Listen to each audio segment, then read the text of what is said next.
If I could go back to my early 20s, I would tell myself these 5 things which really changed the way I see myself, the way I see the world, and the way I am interacting with this world.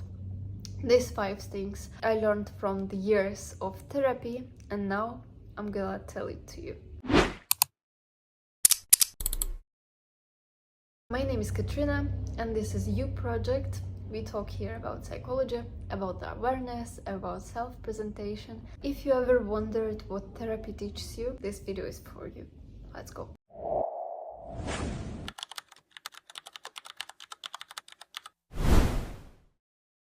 First, you are not your thoughts. It sounds weird, but at the same time, we are not always what we think about.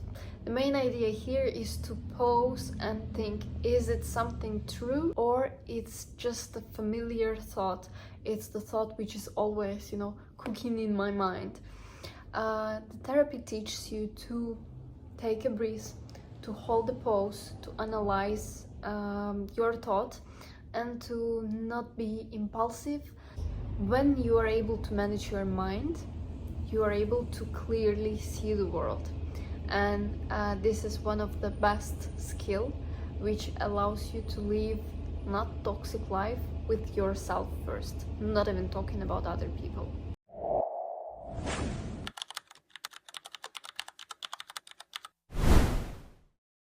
Lesson number 2, boundaries are the act of self-respect. I grew up as a good girl, nice, pleasing girl. I learned to read the emotions of my parents. I think people who faced it can clearly understand that if you were forced to understand the emotion and predict what's gonna happen, you were, adapting yourself as chameleon, how do you call it, to act in a proper way. And with the time, you don't know how to say no. You don't know where your boundaries are. And with the therapy, you understand that these boundaries are not the walls, they are doors. The doors which, when open up, they tell the people how to love you, how to treat you, how to deal with you. And there are some people who do not like it. If these people couldn't accept your boundaries, of course, while you communicated properly without any aggression, these people were there with you, next to you, only because you had the lack of boundaries, which means this is not your people.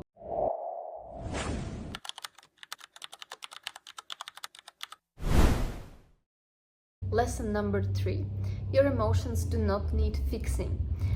I used to treat negative emotions as something bad.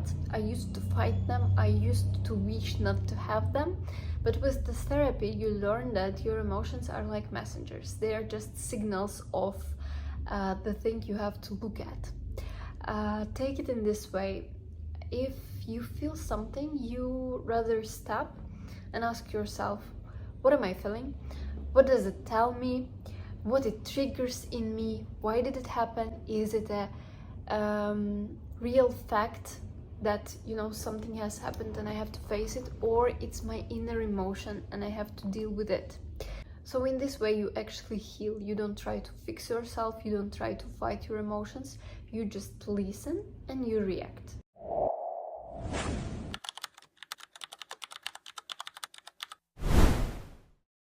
Lesson number 4, your past does not identify you. What I'm trying to say is we can always feel that we've made such a mistake. Some people know us in some ways, we carry it until today, but life is life. We can change, we can start over, and we should.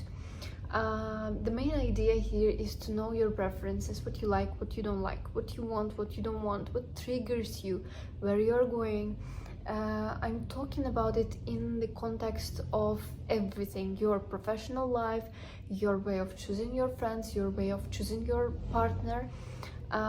If you know where you're going, if you know who you are and what you would like to have in your life, how you would like to be, it's much easier. There are many tasks, there are many exercises to learn, so I have a notebook, actually not this one but another one, with my diary, in a way that I asked myself questions and made a self-therapy.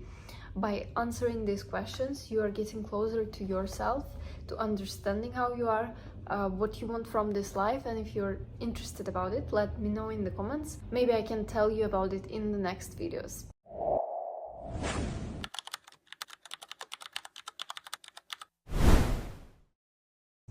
And lesson number 5, last not least, life is not linear, and it's the best thing. Whoever started going to gym or eating healthy felt that there is a way that you feel it, motivation, the discipline, and there is the time when you stop, when you ignore, when you feel so much down, and then you start over. It's the same with exercises, with food, with the professional life. We cannot always be on the top. The main idea, the message I heard once from my psychologist, and I always keep with me, is making those, whenever you're up, there is a way you are going lower. There is a period since you decide to start again. You're going again with the discipline, with the mindset, with the motivation, and one day you forget to do things, you skip it, you decide not to, and again you feel low. The main idea is to shorten these lower periods and learning to keep yourself together in order to come back to your routine, to your best daily routine which you imagine to have.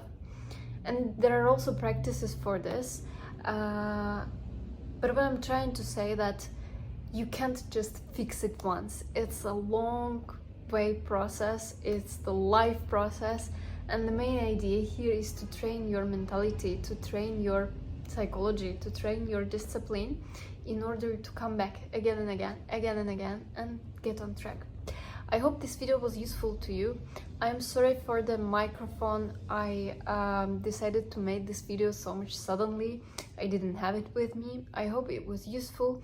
If you were in the therapy, let me know if you have any lessons which changed your life, which you took to heart and carry through all the journey. See you in the next video.